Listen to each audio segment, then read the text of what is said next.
Tema 28, la moralidad de los actos humanos. Me encargan que desarrolle brevemente, y a ser posible con claridad, un tema muy importante que nos dará un criterio sobre el bien y el mal, también, por supuesto, muy importante, porque si estamos en esta vida es como la estancia en una morada sin pesar, que se culmina al final de la jornada, como dice el poeta. Pero me parece que en estos temas de moralidad, más que recurrir a la poesía y a la lírica, hay que recurrir a la metafísica. Lo digo para justificar de alguna manera el que voy a empezar con Aristóteles, que es un filósofo pagano, pero como es el cultivador de la recta razón, y las normas de la moralidad cristiana inciden precisamente en una revelación por parte de Dios de una conducta que arranca de la misma naturaleza humana y la inteligencia humana, que es don de Dios, tenemos que en la doctrina cristiana se da una circunstancia maravillosa, la maravillosa adecuación de lo natural y lo sobrenatural, de lo que el hombre descubre por su razón y lo que Dios le revela, completando y llevando a más altura el orden sobrenatural, porque nuestro destino está en Dios, en ser como Él, en su familia. Bien, vale la pena este comienzo para justificar el exordio, y es la distinción que Aristóteles hace entre actos inmanentes y actos transeúntes. Él explica que un arquitecto, cuando ejercita su profesión, hace, es la praxis, algo que termina no en él, el arquitecto, sino en la casa fabricada. Y ese es un acto transeúnte, pasa del sujeto al objeto. Y que hay otros actos, en cambio, que son inmanentes, de inmane, permanecer. Son actos en que el beneficiado o el término de la acción redunda en el propio sujeto que lo hace, no sale fuera, inmanente. Por ejemplo, estudiar. Cuando uno estudia algo, lo aprende y pasa del no saber al saber. Y eso beneficia no al mundo externo, sino al que lo hace. Pues mira por dónde.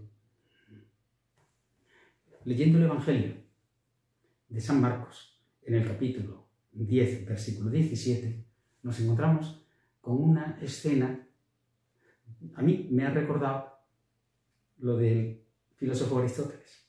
Leo. Salido al camino, Jesús, corrió a él uno que arrodillándose, es un acto de adoración, le preguntó: Maestro bueno, ¿qué he de hacer para alcanzar la vida eterna? Aquí tenemos ya el planteamiento ante el rabí, el maestro divino, de una cuestión moral, que parte de una acción. ¿Qué he de hacer? Y luego, para alcanzar la vida eterna. Y todos sabemos que la vida eterna es, siendo como Dios y participando de la naturaleza divina, estar durante toda la eternidad junto a Dios, en una plenitud de felicidad y dicha, que hace la dicha del Dios que nos contempla y nos quiere hacer felices, y nosotros que somos felices sabiendo que hacemos felices a Dios. Bueno, ¿qué voy a decir? ¿Qué debe hacer para alcanzar la vida eterna? Esto. Y le dice: Maestro bueno. Jesús toma pie de esto que parece marginal al principio, maestro bueno, y le dice: ¿por qué me llamas bueno? Presta más atención que a la pregunta práctica, al punto de partida. Te lo pregunto a ti porque tú eres el paradigma de la bondad. Porque la bondad es Dios. Dios es bueno por definición. Y yo quiero parecerme a Él. Ese es el objetivo. Por eso, con razón, Jesús, y no el Señor, no le estoy dando razón al Señor, ese es el que yo intentaré hacer o decir o entenderle, no al revés, por supuesto. Pero bien, estamos en esto. Jesús contesta: nadie es bueno sino solo Dios. Ya saben los mandamientos. No matarás, no adulterarás, no robarás. ¿Por qué le da esa lista, ese elenco de acciones? Esto hace eco a otra pregunta, no fue una tanto pregunta, pero sí un contexto que el Señor les explica a los apóstoles cómo va a ser el juicio final. Ese que clasifica a la gente en buenos y malos. Venid benditos de mi Padre al reino que os tiene preparado, o ir malditos al fuego eterno. ¿Y qué dirá otra vez el Señor? Se referirá a acciones. Porque tuve hambre y me disteis de comer, tuve sed y me disteis de beber. No podemos ahora detenernos en la valencia de que el Señor se oculta en el prójimo para que las cosas que hagamos al prójimo las hacemos a él. Yo simplemente me paro en este detalle. Son las acciones las que nos llevan al cielo. Evidentemente, porque son acciones transformantes. Porque toda acción moral es precisamente algo que tiene una dimensión de inmanencia. Porque toda acción redunda en quien la hace, desde el punto de vista moral. Y el Señor ha querido, justamente, que las actividades profesionales, dar de comer al hambriento, dar de beber al sediento, vestir al desnudo, consolar al triste, sean acciones que no solamente llenan el mundo de bien, hacen fácil la vida a los demás, aspecto objetivo, sino que redundan en quien las hace, cualificándole para el cielo. Hemos centrado la cuestión. Los actos humanos, la moralidad de los actos humanos es precisamente la consideración ordenada, metafísica, de la valencia moral aneja, adjunta a lo que hacemos. Hemos aceptado como algo obvio que nuestras acciones nos retratan. Eso no hace falta acudir a una clase de teología moral. El ladrón, dice, uno piensa, se pregunta cualquiera, ¿por qué el ladrón roba? Bueno, es lógico que si un ladrón robe. Las acciones son propias, genio y figura hasta la sepultura, es lógico. Y el santo, por ser santo, reza. No sé si lo he planteado claramente. Yo estoy intentando decir lo contrario. El tema que nos ocupa desarrolla la idea opuesta, que el hombre es hijo de sus obras. Que lo que hacemos nos hace que nuestra conducta, con tal de que sea libre y consciente, nos transforma. Esto es importante, tienen que ser acciones humanas, porque existen acciones humanas y acciones del hombre. Acciones humanas, las que están hechas con entendimiento y voluntariedad libres. Yo estoy en este nivel cuando sé lo que hago y quiero libremente eso que sé, o lo rechazo. Acciones del hombre: digerir, dormir, caminar, todas aquellas cosas en que basta, por así decirlo, con el automatismo del animal que funciona como para ser justificados. Me duele algo y digo ¡ay! Tropiezo y hago movimientos para recuperar el equilibrio. Acciones del hombre.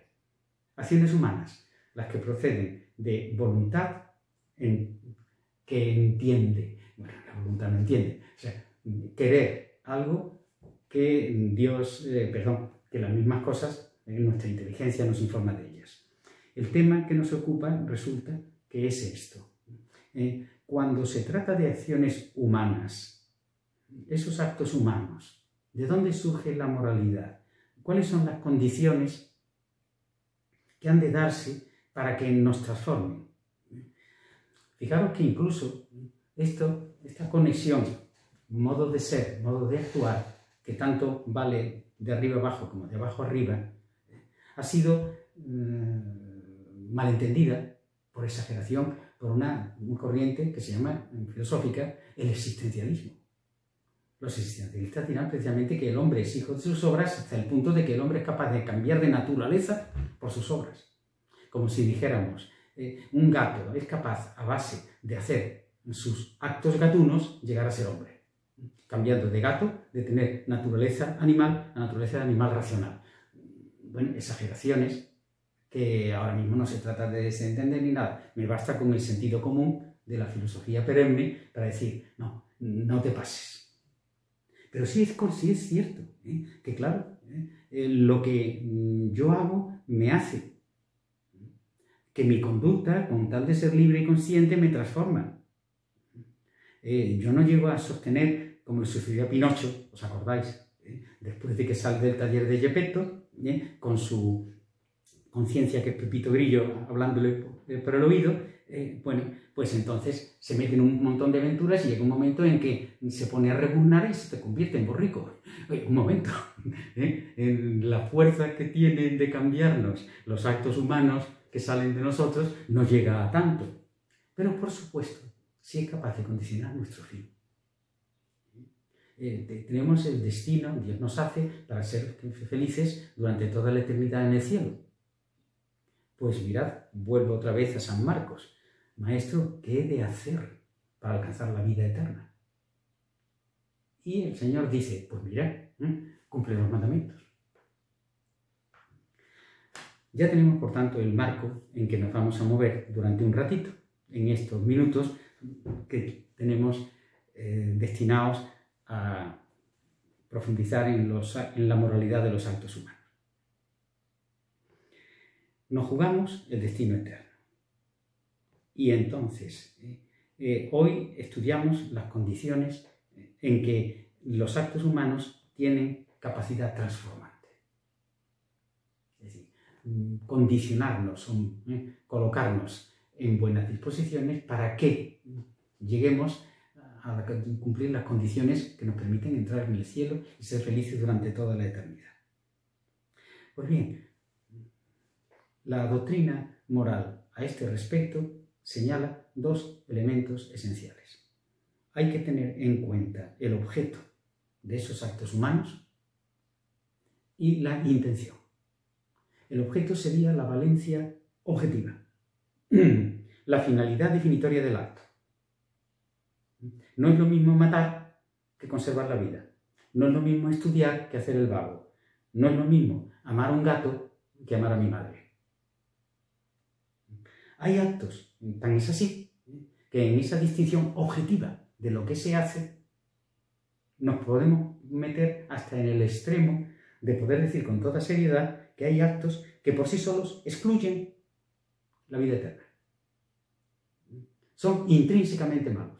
No hay por dónde cogerlos. Por ejemplo, el asesinato de un inocente, la blasfemia. Ahí tenemos dos actos que por su objeto externo, al margen de cualquier intención, no hay ninguna intención subjetiva que los subsane. Por su propia valencia, me impiden llegar al cielo.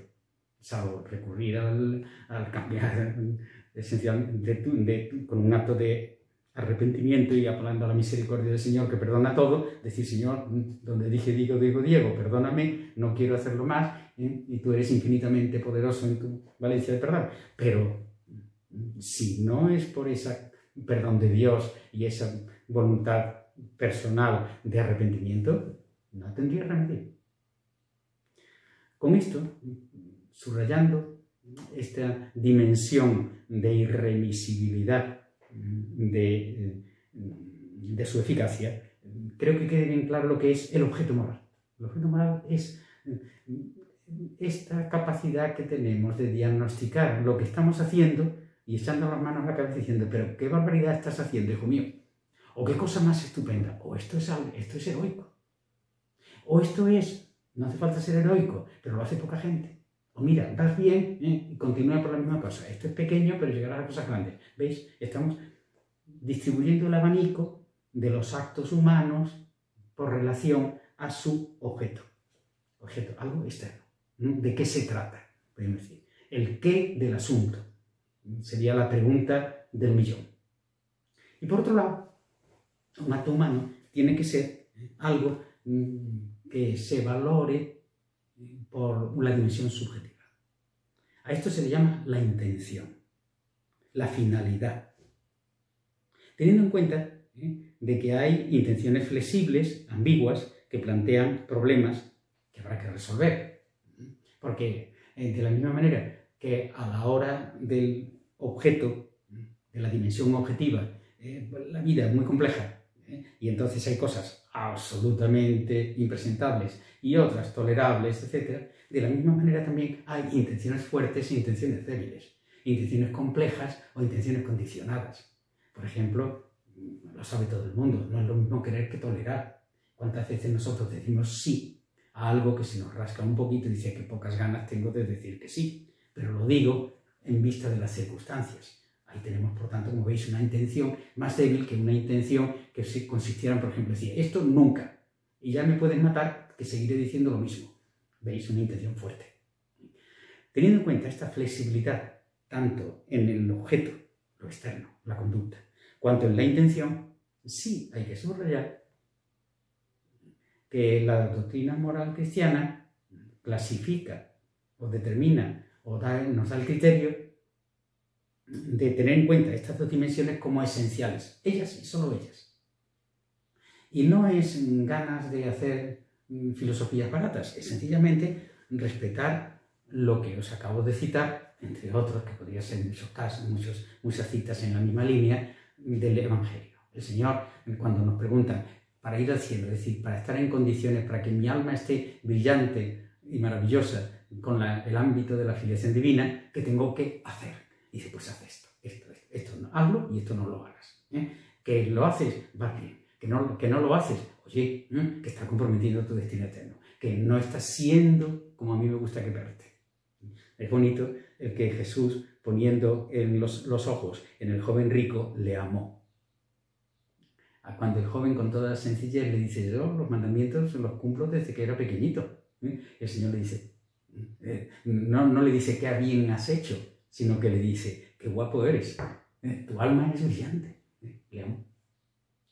Vale, pues entonces, vamos a subrayar estos dos elementos en la medida en que conviene, estamos simplificando la cuestión, y estudiar, bueno, algunos casos en los que el objeto y la finalidad inciden en los actos humanos, variando la resultante. Me refiero a lo siguiente. Estas son palabras de Aristóteles, bueno, según dejó escrito. Los caminos del error son infinitos, el camino de la verdad es uno solo. Lo digo porque a la hora de establecer una teología moral buena, es decir, un estudio a la luz de la razón ilustrada por la fe de lo que Dios nos enseña respecto al camino del cielo, nos encontramos con que hay afirmaciones rotundas. Esto es así y no tiene vuelta de hoja. Sí, mira, ¿por qué? Porque Cristo es la verdad y la verdad es un camino. Es decir, por aquí se va a Roma y todos los demás caminos del mundo, y son infinitos, no te llevan a Roma. Por decirlo con la frase hecha. Por eso os voy a proponer aforismos o modos de entender la importancia, la valencia, la eficacia de los aspectos esenciales del acto humano, objetivo y subjetivo, para terminar con a ver si Dios nos lo concede, ver más claro qué es lo que se pretende en este ámbito de la teología moral fundamental en que nos estamos moviendo. Primer aforismo o proposición, o sentencia, o normas de uso, como queráis, respecto a las dos dimensiones, objetiva y subjetiva, del obrar humano. Bonum ex integra causa. Lo he dicho en latín, me ha salido solo, no lo pretendía, aunque en los apuntes que tengo delante está en latín. El bien procede de la integridad de todos sus elementos. Puede parecer pedir demasiado. Hombre, yo me manejo en la vida de una manera, pues, como de lugar, haciendo las cosas, si no todo me sale bien, como decía ese artista que no estaba muy cierto de la eficacia de su labor como escultor. ¿Qué estás haciendo? Bueno, si sale con barba San Antón y si no la Purísima Concepción. Claro, hago lo que puedo. No. Hay cosas en las que nos jugamos la vida eterna, en que tenemos que justificar o sacar adelante todas las dimensiones cuando son esenciales. Vamos a poner un ejemplo de la vida diaria. Voy a comprar a un concesionario un coche cuya marca me parece bien, entonces está bien acabado, el habitáculo es confortable y entonces el motor suena bien, pero descubro perdonadme la simplicidad del ejemplo, que las ruedas del coche son cuadradas. Puede tener 1000 detalles estupendos el coche, pero ese coche está para el desguace, no sirve para nada. Un coche con las ruedas cuadradas, ¿qué puedo hacer yo con él?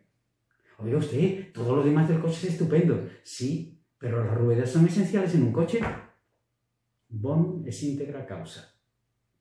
Yo llamo bueno a algo complejo cuando todos los elementos esenciales son buenos. Y no tolero que uno de ellos, si es esencial, sea malo. Esta es la diferencia que hay a la hora del actuar humano entre lo que es esencial o circunstancial. Bueno, ¿es bueno el acto de ayunar? Mire usted, ¿es que no es viernes o sí es viernes? Hombre, eso es accidental. O sea, en el caso de una normativa concreta, ya me entendéis. ¿Voy a sonreír por la mañana o por la tarde? Pues es una diferencia accidental. En ese sentido no me puede agobiar la integridad de la causa. Es que para sonreír al prójimo y hacerle feliz tiene que ser por las mañanas, que es cuando uno se levanta con el pie izquierdo. ¡Hombre! Las cosas esenciales hay que, en los actos humanos, tienen que ser respetadas todas. No matar. Hombre, salvo que sea el enemigo mío fundamental de toda la familia, que es el vecino de arriba. Hombre, salvo ese, es malo matar, pero uno concreto, no, ¿veis? No creo que necesite más elementos para decir luego, la primera moralidad de los actos humanos consiste en el estudio del objeto, el objeto externo. ¿De qué se trata? ¿Cómo defines tú lo que estás haciendo? Esto es un asesinato, esto es un robo, esto es una mentira, esto es una blasfemia. Pues, por tanto, podemos decir, la investigación termina. Si esto que es esencial está mal, no necesito ni siquiera preguntar con qué intención lo haces. Es esencial también la intención, pero bonum es íntegra causa, ya tengo que descartarlo. Veamos el siguiente aforismo. ¿Con la buena intención basta o no basta? Respuesta, no basta. Esto es lo mismo que antes, pero desde el elemento subjetivo. Evidentemente, objeto de la acción. ¿De qué se trata? De dar de comer a un pobre. Bueno, pues estupendo. Es un acto bueno. Hasta ahí de recibo. Y ahora vamos al segundo elemento esencial, la intencionalidad. ¿Para qué lo haces? Hombre, porque quiero hacerme conmigo de este pobre que es un desarrapado que está a las resultas del que le ayuda y luego le quiero pedir que me ayude a robar. Y para eso necesito a alguien de Lampa, hacerme amigo de algunos ámbitos que yo no domino. Esa es la intencionalidad. Pues ya hemos viciado todo el acto, en cuanto que me permita ese acto llegar al cielo, porque claro, es darte comer al hambriento. Tururú, ¿con qué intención? De modo que esos son los dos elementos esenciales. El primero, que se llama objeto moral. ¿En qué consiste lo que vas a hacer? Segundo elemento, la intención que tienes. Bien entendido que con la buena intención no basta. Recordáis probablemente haberlo oído alguna vez, el infierno está lleno o está empedrado de buenas intenciones. ¿Cuánta gente? Ojalá sean pocos. No está en el cielo precisamente no porque son hipócritas. Han hecho cosas buenas y sin embargo resabiados por dentro con intenciones malas. Y no les ha valido. Otra frase, igual. Otro aforismo, proposición o sentencia que nos permitirá entender esta correlación objetivo-subjetivo. El fin no justifica los medios. Yo quiero hacer algo, por ejemplo, todo esto que acabo de decir, el fin no justifica los medios, procede de una obra famosa de la Europa moderna, que es El Príncipe, de Nicolás Maquiavelo. Obra cuyas sentencias morales están condenadas por la Iglesia. De ahí que se ha llamado, ha venido a decirse el maquiavelismo. ¿Qué decía Maquiavelo? Que había, a la hora de justificar las acciones como buenas o malas, una excepción lógica, y es que quien tiene la responsabilidad del gobierno de las naciones no puede verse coartado por unas normas que atan las conciencias que te impiden libertad de movimientos. Es tan importante sacar adelante el bien de España, de Francia o de Inglaterra, que quien esté al frente de estas sociedades no les impidas faltar a un pacto internacional, faltar a la palabra dada, o bien asesinar a un inocente haciéndolo culpable de algo que se necesita una cabeza de turco. Bueno, pues porque la relevancia de su encargo hace que no le podemos coartar la libertad de movimientos.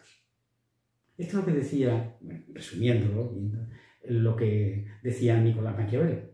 Y la Iglesia, al condenarlo, ha dado origen a esto, que es la idea clara.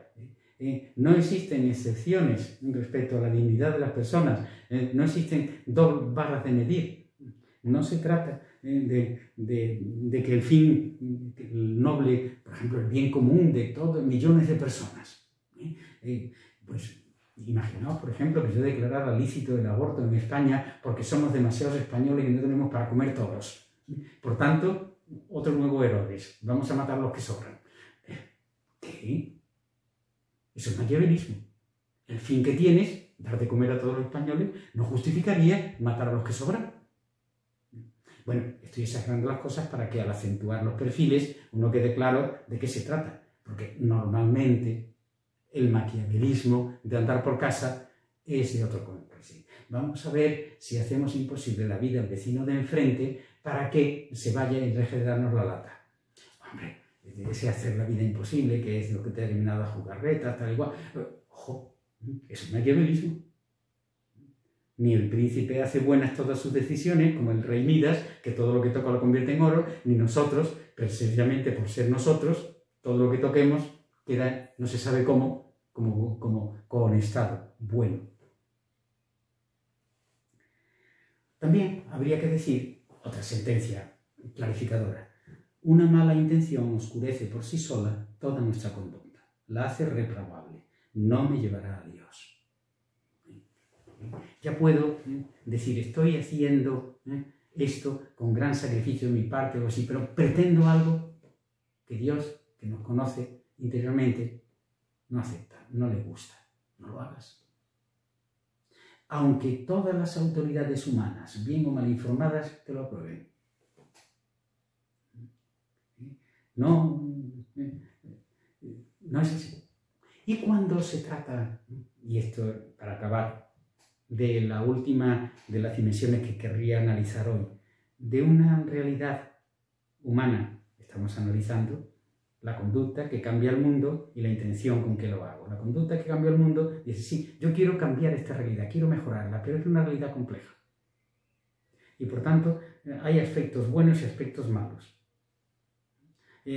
Esto que quiero arreglar me justifica, pero tiene que ser llevando consigo otros aspectos indisociables que yo he de tolerar para sacar adelante lo primero. Pongamos, por ejemplo, yo no puedo encontrar una vacuna para una pandemia sin arriesgar la vida de, vamos a llamarle así, 7 conejillos de India, humanos. Por tanto, bueno, las dos cosas van juntos, porque si no, los plazos no me dan como para encontrar a tiempo una vacuna. Y por tanto tengo que saltarme las reglas que hacen que una investigación vaya por sus pasos contados ordinarios. Pero estamos en una situación extraordinaria. ¿Veis? La situación es compleja. ¿Hasta qué punto entonces hay acciones con efectos dobles o triples, unos buenos y otros males? ¿Puedo asumirlas? Lo que dice la Iglesia Católica es que en esas circunstancias de acciones indirectamente voluntarias, es decir, que me obligan a querer lo que indirectamente no quisiera querer y por tanto simplemente lo tolero, he de consentirlo, ¿hasta qué punto puedo hacerlo o no? Pues mirad, en estos casos en que juega la intención prevalente, es decir, bueno, yo quiero lo recto de este hecho y tolero lo indisociable, lo necesariamente adjunto, incorrecto de ese mismo hecho, ¿puedo o no puedo? Voy a poner un ejemplo muy sencillo. A mí estudiar matemáticas me da dolor de cabeza. ¿Puedo estudiar matemáticas? Si yo dijera directamente, quiero que me duela la cabeza, estoy queriendo algo malo, voy en contra del quinto mandamiento, que es no matarse, ni enfermarse, ni matar a los demás, ni enfermar a los demás, ¿no? Entonces, ¿puedo entonces estudiar matemáticas tolerando el que me dé dolor de cabeza? Entonces, he de, esta situación compleja, analizarla diciendo, bueno, sí, con tal de que quieras el aspecto bueno, con tal de que toleres el malo, no lo adaptes, y que el efecto bueno y el efecto malo estén proporcionados, es decir, que sea más bueno lo bueno que pretendes que no el precio que pagas del aspecto malo. Por simplificar, no es simple, no siente, es sencillo discriminar las cosas así. El que objetivamente se trate de querer algo lícito bueno, atender a un enfermo, ser eso lo que se quiere, curarle, y lo malo necesariamente unidos simplemente, lo aguanto. ¿Por qué? Por ejemplo, fijaros un caso, exagero, un borracho que va a perder el tren, que dentro de 10 minutos sale y él está en la carretera a 10 kilómetros. ¿Puede conducir para no perder el tren que está a punto de salir? Hombre, si es un borracho, no puede. ¿Por qué? Porque arriesga la vida a los demás. Por importante que sea que coja ese tren, no lo es nunca tanto como para jugarse neciamente la vida. Es un acto de doble efecto que yo no puedo decir tolero lo malo cuando lo malo es gordísimo por querer lo bueno, que es una tontería. La embarazada puede abortar por el riesgo teniendo miedo al parto. No puede, porque se trata de matar a alguien considerado como un agresor injusto, si es un niño. ¿Puedo copiar para mejorar la nota del examen? Aspecto bueno, aprobar el examen. Aspecto malo, que estás, como mínimo, siendo injusto con el resto de las personas que se enfrentan a ese examen con sus propias capacidades y no engañando. Es como una forma de mentir un poco sofisticada. ¿Puedo mentir para no perder la fama o el crédito? ¿Puedo estudiar aunque me levante dolor de cabeza? Aquí está. Como veis, son casos en los que estamos desde el principio analizando la relevancia de los dos aspectos del acto humano, lo objetivo y lo subjetivo, cuando la realidad es compleja y lo que se quiere, la intencionalidad, es maleable, es directamente o indirectamente, tiene objetivos diversos que hay que reunir. Dejémoslo estar así, quizá con una llamada a la prudencia.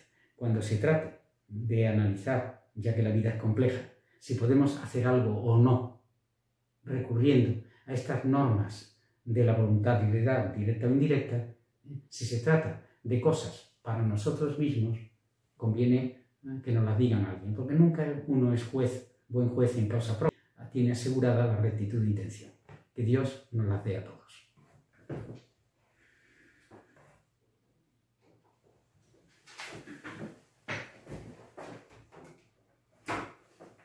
¿Cuánto tiempo ha pasado? Yo qué sé.